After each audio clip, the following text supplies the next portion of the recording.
Finale du mondial -2018 sur 292 gardes à vue dans toute la France, dont 90 à Paris. Un total de 292 personnes ont été placées en garde à vue dans toute la France, dont 90 à Paris, pour des violences en marge des rassemblements festifs célébrant le titre mondial de l'équipe de France de football.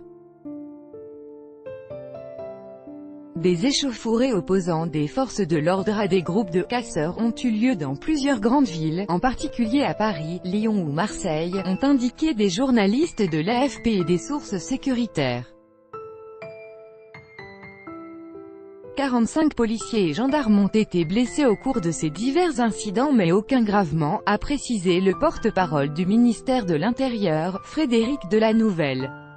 À Paris, des incidents ont eu lieu dans la soirée sur les Champs-Élysées, avec notamment le pillage du drugstore Publicis, alors que des centaines de milliers de personnes fêtaient la victoire des Bleus en finale de la Coupe du Monde à Moscou. Des groupes de casseurs, pour ne pas dire de pilleurs, s'en sont pris à plusieurs magasins de l'avenue et de ses abords, a affirmé lundi le préfet de police de Paris, Michel Delpuech, faisant état de dégradation et de vol à l'intérieur des boutiques. Une douzaine d'enseignes sont au moins concernées à des degrés divers, a-t-il détaillé lors d'une conférence de presse. Le préfet a également fait état d'une rixe opposant deux groupes dans la soirée aux alentours de la rue de Presbourg et de l'avenue Marceau. Une personne a été très sérieusement blessée et prise en charge par les secours en urgence absolue. Selon le récit d'un photographe de l'AFP présent sur les lieux, l'incident s'est déroulé aux alentours de 21h10. L'un des protagonistes de la rixe a pris un violent coup de casque dans la tête avant de s'effondrer sur la chaussée. À Lyon, des incidents ont également terni la fête. Plusieurs enseignes ont été saccagées et 30 personnes ont été interpellées. Le groupe Publi Hebdo et le syndicat national des journalistes, SNJ, ont par ailleurs dénoncé lundi l'agression de deux journalistes à Rouen en marge des rassemblements célébrant la victoire des Bleus.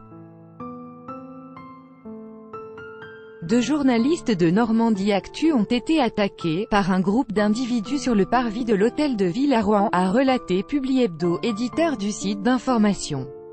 L'un des journalistes s'est vu prescrire 3 jours d'ITT, incapacité totale de travail, a précisé Publi Hebdo. L'autre journaliste a indiqué à un correspondant de l'AFP ne pas avoir eu d'ITT mais avoir la lèvre abîmée.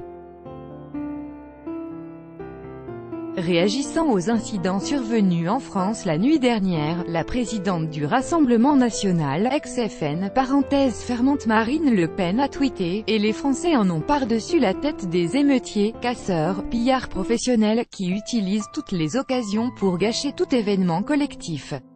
Elle a appelé à « la plus grande sévérité » contre des « actes anti-français ». Le président de Debout la France, Nicolas Dupont-Aignan, a qualifié sur Twitter d'insupportables ces violences. « Personne n'a le droit de gâcher cette magnifique ferveur populaire », a-t-il ajouté, fustigeant le laxisme judiciaire. Tout droit de reproduction et de représentation réservé. Copyright 2018, Agence France Presse.